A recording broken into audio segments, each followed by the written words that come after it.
Olá, meu querido promotor de saúde. Estamos em mais um módulo desta certificação de saúde e nutrição. Hoje é a quinta. Falta somente uma depois dessa, tá bom? Em breve você estará recebendo o seu certificado de saúde e nutrição. Certificação de saúde e nutrição. E será um prazer concluir esta linda etapa com você.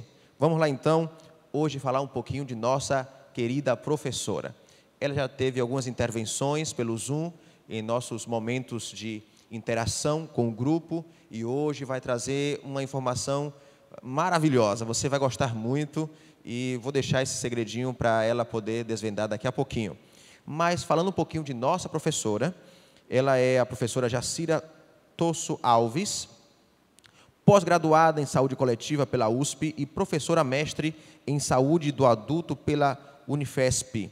Docente da Universidade Cidade de São Paulo, nas disciplinas de saúde coletiva, epidemiologia e saúde do idoso. Então, hoje temos uma professora com muita experiência, que certamente vai abençoar a sua vida e a minha vida.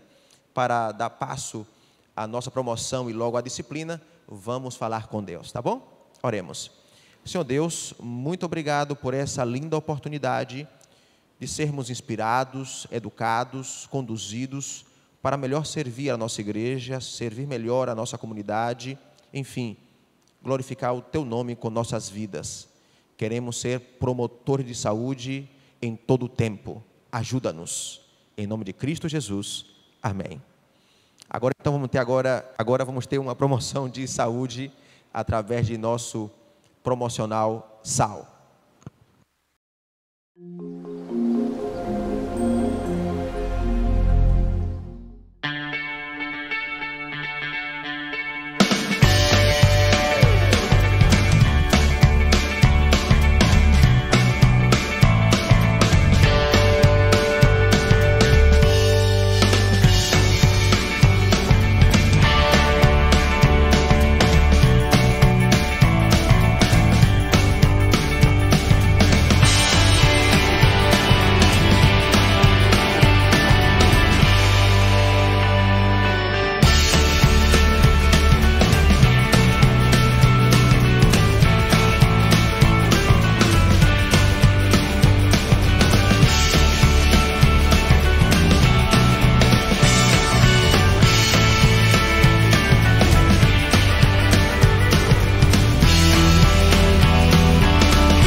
Certificação, a palavra é tua.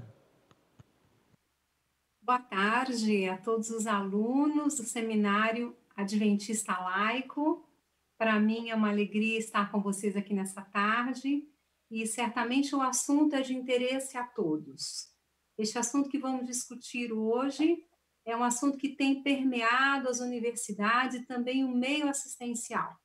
Vamos falar hoje de envelhecimento. Eu não sei o que passa à sua mente quando eu falo essa palavra envelhecimento, mas eu quero quebrar aqui com vocês nessa tarde alguns tabus e alguns mitos que a sociedade tem feito a impressão sobre este assunto, sobre o envelhecimento. Então, vamos já dividir com vocês aqui algumas telas para que possamos discutir este assunto. Muito bem. Vocês estão me vendo, será? O assunto, então, é envelhecimento bem-sucedido. Será possível que uma sociedade ela envelheça de forma ativa, de forma bem-sucedida? Bem, vamos ver, então, uma análise inicial sobre isso. Como o Brasil, na verdade, tem enfrentado o envelhecimento. Eu quero dizer para vocês que nós estamos envelhecendo rapidamente e velozmente.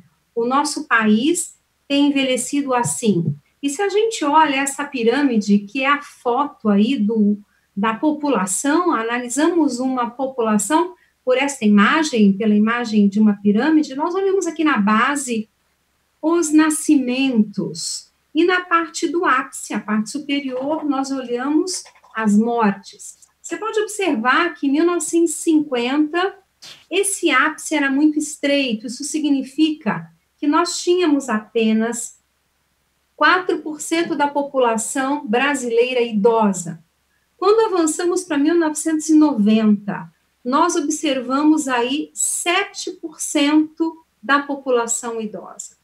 Quando avançamos para o ano de 2000, essa população começa a aumentar mais e chegamos a valores aí de 8% da população idosa.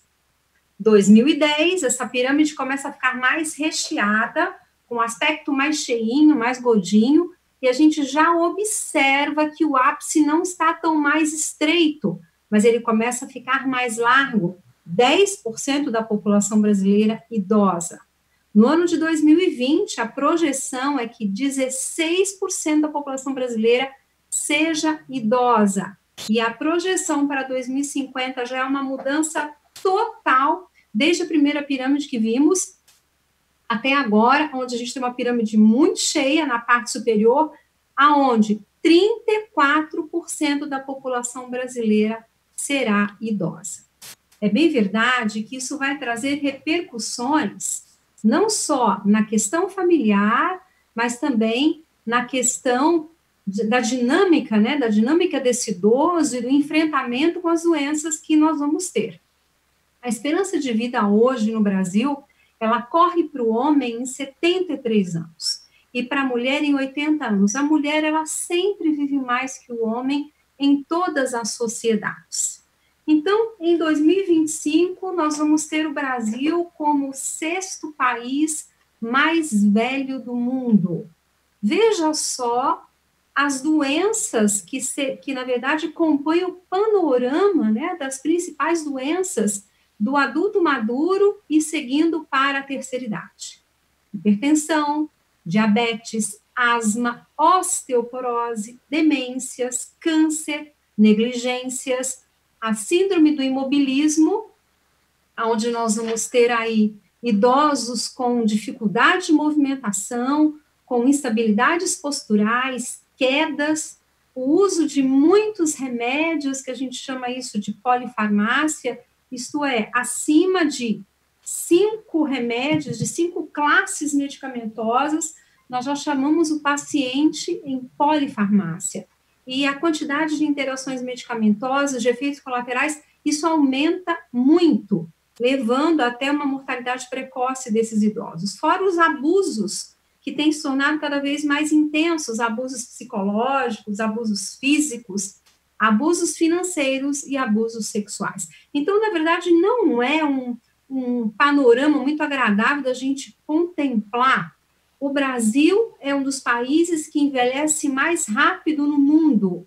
Teremos condição de enfrentarmos esse envelhecimento com esse panorama todo de doenças, não é? Imagina quanto isso vai onerar aos serviços públicos, né, aos serviços médicos de saúde, para dar conta de todas essas doenças.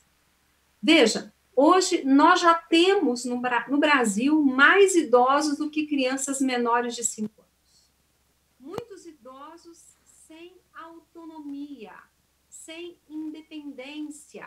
E aí eu trago para vocês os 7 Is da velhice, que precisam ser pensados antes de chegarmos nesta idade. Então, nós precisamos fazer um capital de saúde.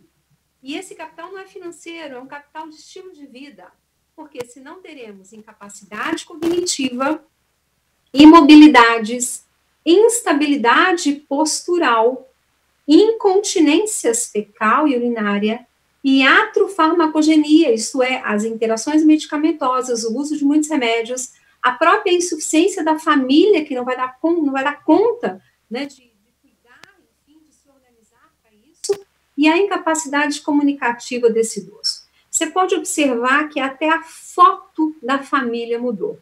Em cima nós temos uma foto de uma família nos anos de 60 a 70. E agora a foto familiar do século 21. Na primeira foto quase não observamos idosos, aliás não tem nenhum idoso. Temos um grande número de crianças. E aqui embaixo já temos aí 2 vovôs e 2 vovós e seus netinhos. Então, o envelhecimento, ele é palco de muita discussão, e a gente não pode ficar longe disso, porque isso também está chegando à nossa igreja. Nós estamos vendo mais idosos do que propriamente crianças. Quando a gente fala em velhice, nós pensamos que o mais importante não é a questão estética, mas a questão funcional. Se o nosso país desse mais valor à questão funcional do que a questão estética, nós somos bombardeados pela questão estética, isso é uma preocupação tanto para homens quanto para mulheres. Mas na velhice, eu quero dizer para vocês que isso não é o mais importante. O mais importante é a manutenção da autonomia. O que é autonomia? É a capacidade de você decidir do que você quer fazer. E a independência é a capacidade que você tem de fazer. Então, eu decido fazer e eu posso fazer. Veja que a criança, no primeiro ano de vida, ela busca desesperadamente pela autonomia e independência. Ao final do primeiro ano de vida, a criança já mostra sua autonomia e já mostra sua independência. Mas à medida que vamos envelhecendo, se não tomarmos cuidado, vamos perdendo a autonomia, vamos perdendo a independência. É bem verdade que isso vai acontecer em um momento próximo do óbito, mas que seja bem próximo do óbito, quando então voltaremos para o útero da terra. Bem, Jesus Cristo fala em São João 10, capítulo 10, versículo 10, o seguinte: eu vim para que tenham vida e vida em plenitude, vida plena, vida completa. Então, isso preconiza que nós devemos ter um objetivo e um propósito para a nossa existência. E esse objetivo e propósito, ele deve estar em todos os ciclos de vida. Se a gente observar a criança, a infância, ela é uma pesquisadora nata, ela está pesquisando, descobrindo. A juventude também, com os seus conflitos, com a sua curiosidade, a adolescência e a juventude, a idade madura na busca de conquistas financeiras, o estabelecimento da família, e também a terceira idade tem o seu propósito, que você vai descobrir daqui a pouco, eu vou te dizer qual é. Então, veja, em todas as fases da vida, nós temos um propósito de existência. Já dizia Viktor Frankl, né? Que um médico que ficou muito tempo em campo de concentração, ele disse o seguinte: as atividades que desenvolvemos despertem no homem, por mais avançada que seja a idade dele, o sentimento de existir para algo ou para alguém. Então, não importa a idade, por mais avançada que haja um motivo, um propósito, um sentido para algo e para alguém. Isso significa acrescentar anos à vida ou vida aos anos que eu estou tendo. Isso é uma questão reflexiva muito importante, porque a gente para pensar, eu estou vivendo para quem e eu estou vivendo para quê? Então, uma definição aí de envelhecimento, o envelhecimento humano, ele consiste num processo de mudança progressiva da estrutura biológica e social das pessoas, que se inicia antes do nascimento e se desenvolve ao longo da vida. Então, hoje estamos mais velhos do que ontem. Somos mais velhos do que alguém e existirá sempre alguém mais velho do que nós. A sociedade tem muitos mitos sobre o envelhecimento. O primeiro é o seguinte: envelhecer é prejudicial, é inútil, é associado a incapacidades, a doenças, a solidão, a perda de memória, a falta de habilidades físicas, visto como um período de perdas. Quero dizer o seguinte: envelhecer é um privilégio. Sabe por quê? Se a gente não envelhecer, a gente vai morrer antes. Então, é melhor que envelheçamos, mas com saúde, numa condição favorável, numa condição de perdas reduzidas, e isso é possível. O segundo mito é o seguinte: o envelhecimento começa aos 60 anos. Não, ele não começa aos 60 anos.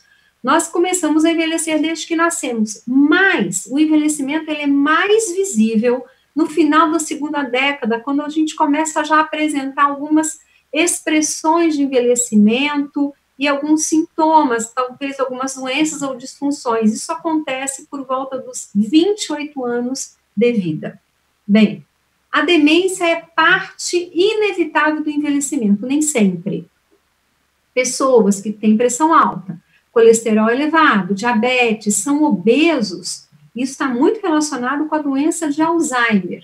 Agora, aquele que pratica atividade física, que tem interesses intelectuais, ele vai ter uma progressão melhor nisso. A estatística não é muito boa, mas a partir dos 85 anos, a estatística para a demência é a seguinte: de cada dois, um terá demência, então é para o ímpar, ou eu ou você. Não é uma estatística favorável, mas podemos fazer alguma coisa para reduzir isso. Outro mito que nós temos é o seguinte: se você não se exercitou até agora, é tarde demais para começar. Olha, existe um estudo americano que diz o seguinte: homens e mulheres com idade de 87 anos a média, eles foram submetidos à atividade física com pesos durante 10 semanas. Eles chegaram a aumentar a força muscular deles em mais de 100% e aumentaram a velocidade da caminhada. Olha que maravilha, e como o nosso corpo ele é capaz de responder aos bons hábitos. Outro mito também: estamos destinados a passar a boa parte da velhice doente com limitações físicas. Não, é possível adiar o surgimento de doenças crônicas, e nós vamos ver aí como isso é possível. Então, a pergunta é: por que nós envelhecemos? É claro que a gente tem uma resposta bíblica para isso, mas do ponto de vista científico, algumas teorias elas são construídas. A primeira teoria que explica o envelhecimento é o seguinte: envelhecemos porque as nossas glândulas, os nossos hormônios, eles vão reduzindo. Por exemplo, temos redução dos hormônios tiroidianos, os hormônios sexuais caem drasticamente na mulher por ocasião da menopausa, e no homem, né, mais devagar aí, mas também vai caindo na questão da andropausa. A glicose aumenta, a insulina aumenta, a melatonina começa a chamar a gente para dormir em horários diferentes, né? No meio da manhã, no meio da tarde. Existe uma confusão na orquestração dos nossos hormônios. Então, seria uma justificativa do envelhecimento. Outra justificativa é a teoria do uso e desgaste, isto é, vamos usando e vamos desgastando, e isso vai causando injúrias nas nossas células. Outra teoria, a teoria da imunidade, isto é, vamos reduzindo os linfócitos B, os linfócitos T, a nossa célula NK, que é uma célula natural killer, assassina, aonde essas células reduzem em quantidade e reduzem a capacidade de enfrentar o agressor. Por isso, à medida que envelhecemos, vamos adoecendo e somos mais sujeitos a infecções oportunistas, não é? Isso por conta da redução das células de defesa. Uma outra teoria que explicaria o envelhecimento é a teoria do acúmulo de erros. Então, veja, nós temos uma programação para desativarmos. Agora, com a multiplicação celular, com a divisão celular, nós também temos um reparo nesses erros que vão acontecendo nessa divisão e nessa multiplicação. Existe um reparo nessa produção. A questão é que, à medida que o tempo vai passando, o reparo vai ficando menor do que o erro. E aí vamos apresentando perdas, vamos apresentando disfunções nos nossos tecidos, órgãos, e aí perdas vão aparecendo, como perda auditiva, perda visual e também a perda do nosso controle motor. Mas eu tenho uma boa notícia. A teoria bíblica do envelhecimento diz o seguinte: ensina-me, Senhor, a contar os nossos dias, os meus dias, para que eu alcance coração sábio. Então, veja, o envelhecimento, do ponto de vista bíblico, ele oferece uma outra oportunidade, isto é, que você, ao envelhecer, adquira sabedoria, adquira um coração sábio. Então, a cada ciclo de 365 dias, ao completar o aniversário, que você seja muito mais sábio do que foi no ano passado, no ano que se passou. Então, essa é a proposta de Deus para o envelhecimento. Sabedoria para cada um de nós. Este médico, Dr. Alexandre Kalash, ele foi convidado pela Organização Mundial de Saúde, trabalhou um tempo lá na Organização Mundial de Saúde, e como o envelhecimento segue rapidamente na maior parte dos países, do ponto de vista de política pública mundial, foi criada uma política chamada envelhecimento bem-sucedido, envelhecimento ativo ou envelhecimento saudável. E ele chama isso da revolução da longevidade. O doutor Alexandre, ele pauta o envelhecimento em alguns pilares, em alguns segmentos, e aqui você vai ver como a nossa igreja, através da orientação à saúde, ela já pensa nisso tudo, de repente, há muito mais tempo, e como os encaixes são perfeitos. Veja só, de acordo com o Programa de Envelhecimento Bem-Sucedido da Organização Mundial de Saúde, você deve chegar aos 60 anos com o menor número de doenças. Veja só, chegar aos 60 anos com o menor número de uso de remédios, baixa probabilidade de doenças, porque quanto mais doença você chegar aos 60 anos, pior vai ser a sua velhice. Ora, quem é que dá uma menor probabilidade de doenças para nós? Alimentação vegetariana. Rica em frutas, vegetais, alimentos ricos em gordura boa, ômega 3, tudo isso vai ajudar o teu cérebro, vai proteger o teu cérebro. Alimentos integrais, oferecer boa matéria-prima para formar bom sangue e para recuperar tecidos. Então, veja, alongamentos, atividade física, mais de 150 minutos por semana. Então, a partir de 151 minutos de atividade física por semana, você não é sedentário. Até 150 você é. Atividades de musculação, o que isso vai fazer?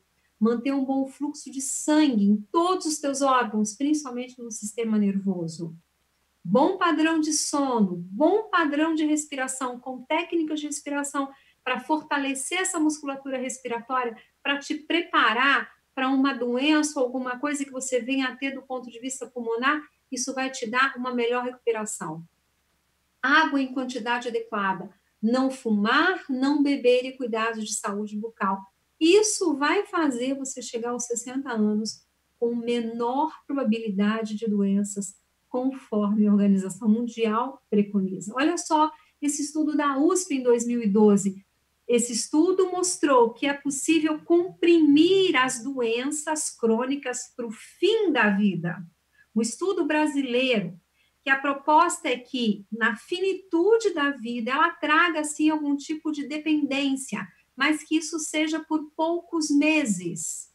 E eles descobriram que podemos comprimir essas doenças lá para o fim da vida fazendo isso. Vou voltar a repetir algumas coisinhas.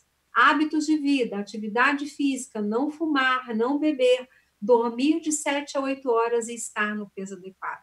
Veja se isso não é a comprovação do que já sabemos há muito tempo atrás pela revelação profética. E olha só, esses hábitos podem reduzir em até 8 anos a morte. Que maravilha, que bênção, né?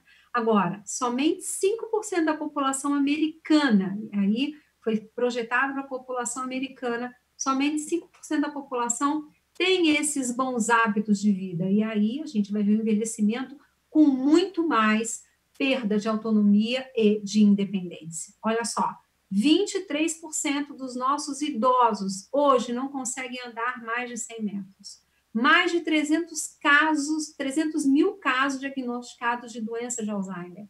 E quanto mais baixa a atividade física, maior a taxa de demência, e o brasileiro, 50% e mais dele é sedentário. Esse médico, Dr. Cícero Coimbra, talvez o médico que mais entende vitamina D no nosso país, ele disse o seguinte: para um bom envelhecimento, 2 litros de água por dia, dormir, atividade física, retirar leite e derivados, ser grato, manter serenidade, ser altruísta e não guardar rancor. Veja se isso não é comprovado na Ciência do Bom Viver, página 251, aonde a inspiração diz o seguinte: coisa alguma jamais tende a promover a saúde do corpo do que um espírito de gratidão e de louvor. Já o que te consome, é o que a gente está vendo na pandemia, ansiedade, desgosto, culpa, isso consome as forças vitais e nos convida para a morte. Então, pensando nos mandamentos, nos 10 mandamentos, nós não podemos esquecer também dos 8 mandamentos, porque também é uma violação das leis do nosso ser, não é? Então, o primeiro segmento do envelhecimento bem-sucedido é chegar à terceira idade com menor número de doenças. O segundo, engajamento com a vida. Estamos vendo aí uma senhora no computador, um grupo fazendo musculação, outro grupo cantando. Veja, quanto mais estamos envolvidos em participação social, em trabalho, em interação com as pessoas, isso vai estimular parte do nosso cérebro que não serão estimuladas quando nós estamos sozinhos. O que a igreja propicia para nós? Essa interação, essa participação com as pessoas. Interessante que algumas pessoas diziam assim: olha, eu quero me aposentar porque eu não quero fazer mais nada. Isso não é bom nós falarmos, porque só tem alguém que não faz nada, é aquele que já morreu. Enquanto estamos aqui em vida, nós temos que ter um engajamento, uma participação, e a igreja propicia isso. Um é ancião, outro é diácono, outro é recepcionista, outro ajuda na ADRA. Essa participação na comunidade, seja remunerada ou não, tendo contato com mais de 3 amigos, sim, a igreja propicia isso. Uma pesquisa recente no Canadá diz o seguinte: as atividades sociais, elas podem produzir felicidade e uma chance menor de você morrer nos próximos 6 anos. Portanto, os vínculos sociais são capazes de salvar vidas. Aqui a imagem deste idoso advogado aposentado. Formou-se em medicina aos 85 anos, aqui numa universidade em São Paulo. O sonho dele era ser médico e ele entrou na faculdade, terminou seu curso. Atividades sociais e produtivas fazem com que o nosso organismo funcione melhor e reduza a chance da morte. Esta senhora, mais de 60 anos, mudou-se para a praia, se tornou uma surfista. Você acha que ela não tem artrose, que ela não tem algum problema osteomuscular, que talvez ela não tenha uma dor lombar, mas ela começou esse processo e agora um dos seus propósitos é surfar. Então veja, homens e mulheres isolados têm 50% mais risco de morrer de doença cardíaca, mas quando a gente se envolve em alguma coisa, em algo que dá prazer, isso muda drasticamente. Este idoso, até hoje, pula de paraquedas. Um desafio. E as pessoas olham para ele e se assustam, como uma pessoa dessa idade vai pular de paraquedas. Mas ele está envolvido numa atividade que lhe dá prazer e engajamento com a vida, e a nossa igreja, ela produz isso na nossa vida. Um outro pilar importante para envelhecer bem: educação contínua, isto é, aprenda sempre, memorize, fale sobre um assunto, discuta uma nova informação, um novo assunto, atividades intelectuais. Eu quero perguntar para você, quem provê isso? A igreja também provê isso. No pequeno grupo, na lição da escola sabatina, desde o rol do berço até a idade mais adulta, tem lá verso para memorizar. Você discute o assunto, estuda durante a semana, fala na classe da escola sabatina. Você pode entrar para fazer um curso, pode participar de atividades sociais e até mesmo na sociedade, aprender continuamente. E, se possível, manter o cérebro estimulado com novas experiências, com novos cursos, com novos aprendizados. E existe algo maravilhoso para isso, que é aprender um novo idioma.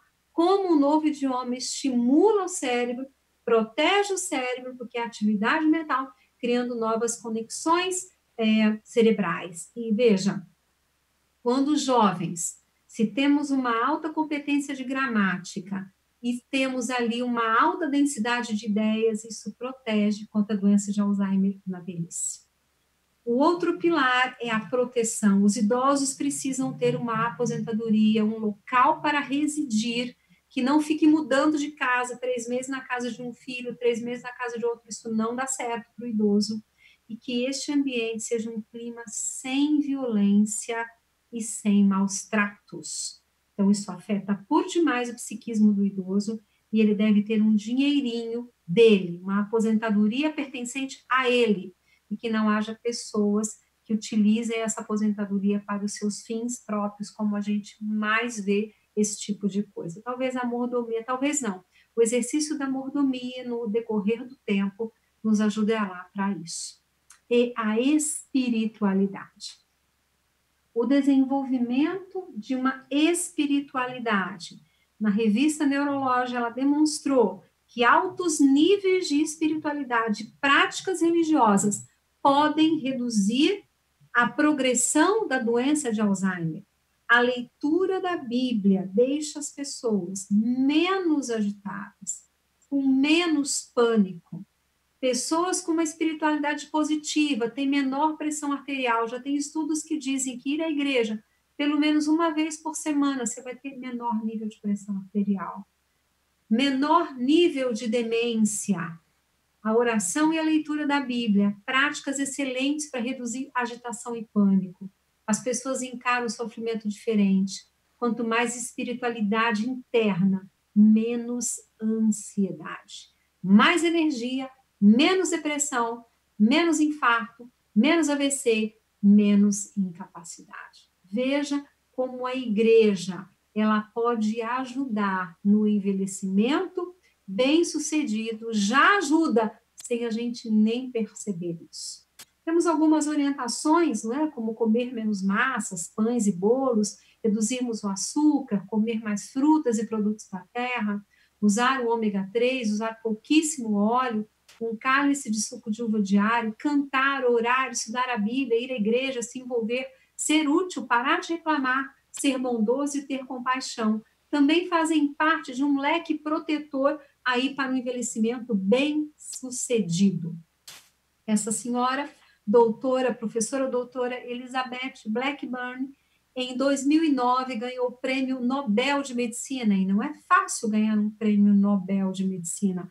E ela escreveu esse livro, fruto de suas pesquisas, com o seguinte título: O Segredo está nos Telômeros. Você pode até adquirir este livro traduzido para o português. E ela descobriu o quê? Ela descobriu que dentro do núcleo nós temos os nossos cromossomos, 23 pares de cromossomos, e cada cromossomo tem na sua pontinha, como se fosse um cadarço, com a pontinha do cadarço. Nós temos ali uma área chamada telômero, uma enzima telomerase. E quando nós nascemos, o nosso telômero ele é mais longo. E à medida que envelhecemos, o telômero se encurta. E ela descobriu que é possível proteger o encurtamento do telômero com algumas práticas. E alguns estudiosos chegam a chamar isso de rejuvenescimento interno. Então, a pergunta é: como é que eu vou proteger os meus telômeros para que ele não diminua? Porque o encurtamento do telômero está relacionado com o envelhecimento. Então, se eu diminuo essa possibilidade do encurtamento do telômero, eu posso ter um bem-estar melhor, um melhor funcionamento no meu organismo. Então, alguns resultados, não é, da pesquisa sobre como proteger os telômeros para que eles não encurtem, para que eles não diminuam. E olha, é incrível ver o que a ciência traz, algo que já sabemos, que já temos muita orientação. Em 2013, esse estudo foi publicado, Como Rejuvenescer, de dentro para fora. E eles chegaram a algumas conclusões para manter o telômero no seu tamanho ou impedir que ele se encurte, favorecendo o envelhecimento. Primeira coisa, faça uma atividade física que te deixe ofegante. Isto é, que você aumente a frequência cardíaca, que você respire um pouquinho mais rápido, que você tenha uma sudorese. Isso vai te ajudar na construção de músculos. Então, além de uma caminhada, uma marcha mais rápida, que te cause isso. Isso pode favorecer com que os seus telômeros aumentem. Não se encurtem tão rapidamente, você não envelheça tão rapidamente. Outra coisa que eles descobriram, meditação focada. Isto é, eu vou pegar um livro, eu vou pegar um assunto, eu vou colocar minha mente atenta naquilo, sem distração. Veja o que Cristo fazia. Acordava cedo, ia ter comunhão focada com o Pai. Talvez a gente tenha que aprender um pouco melhor sobre isso. E se fizermos isso, nós vamos ter telômeros maiores. Outra coisa que eles descobriram, jejum de 12 horas.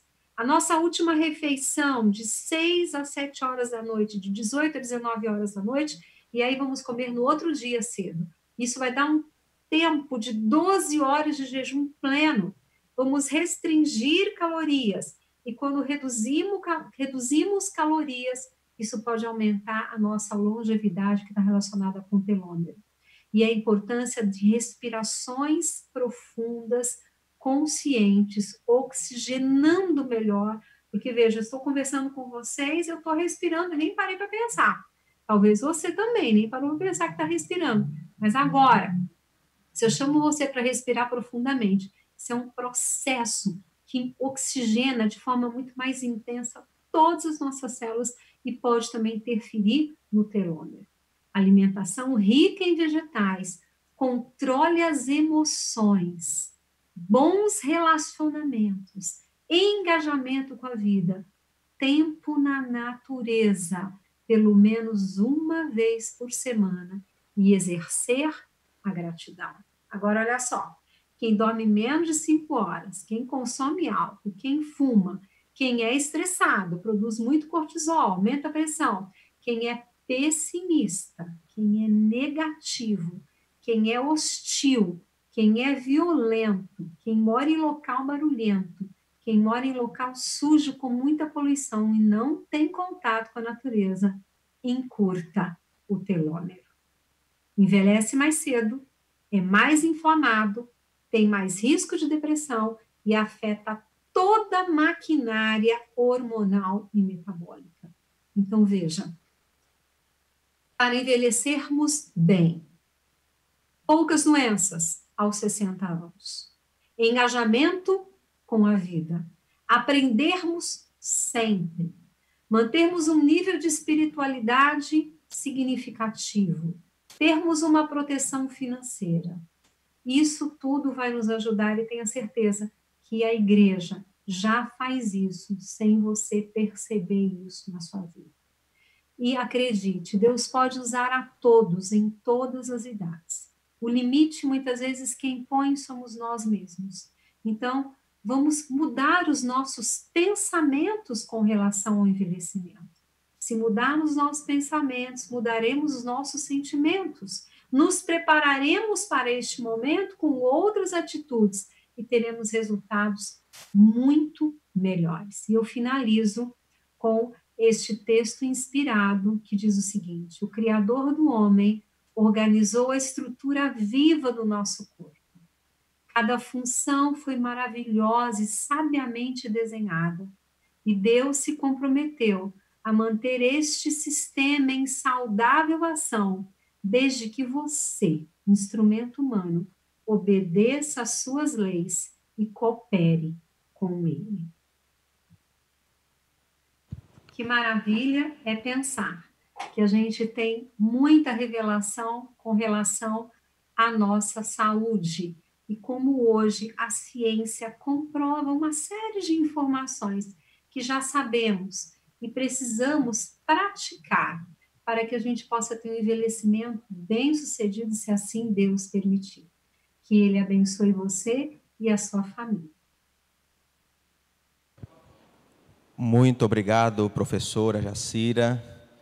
Eu quero cuidar mais do meu corpo e quando me deparo com este seminário, essa disciplina, sou ainda mais motivado a cuidar de minhas ações, dos meus pensamentos, fazendo com que sejam positivos, sejam inspirados por Deus e assim eu possa ter uma vida mais saudável e viver melhor. Muito obrigado por essa linda oportunidade de ter esta disciplina em nosso curso de certificação Saúde e Nutrição.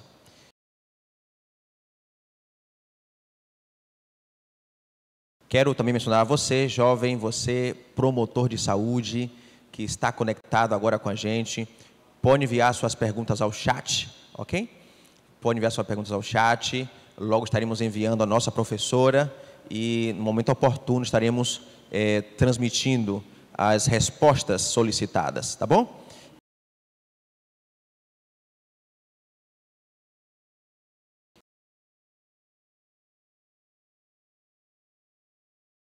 Muito obrigado, professora, por sua participação. É uma alegria para cada um de nós ter a senhora como nossa instrutora, né? Que tem dissipado uma disciplina tão importante sobre o envelhecimento, como envelhecer menos ou envelhecer com saúde.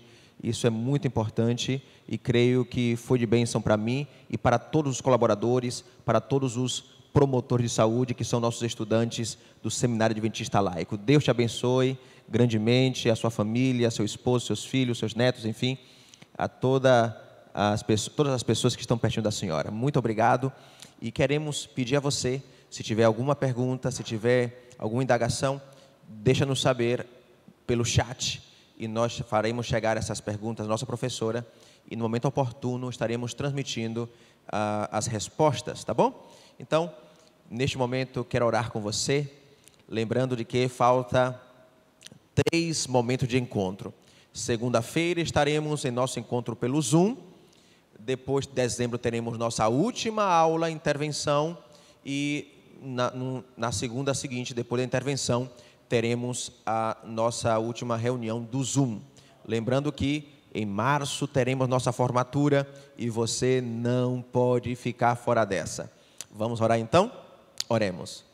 Senhor Deus, muito obrigado por essa linda oportunidade de estarmos agora sendo instruídos para saber qual é a Tua vontade, para que administremos melhor nosso corpo e a gente possa, de alguma maneira, esbanjar saúde, transmitir saúde, convidar a outras pessoas que também vivam como nós estamos vivendo, confiando no Senhor e na Tua presença. Muito obrigado pela vida de nossa professora Jacira. E, por favor, ajuda-nos a viver saúde, em nome de Jesus. Amém.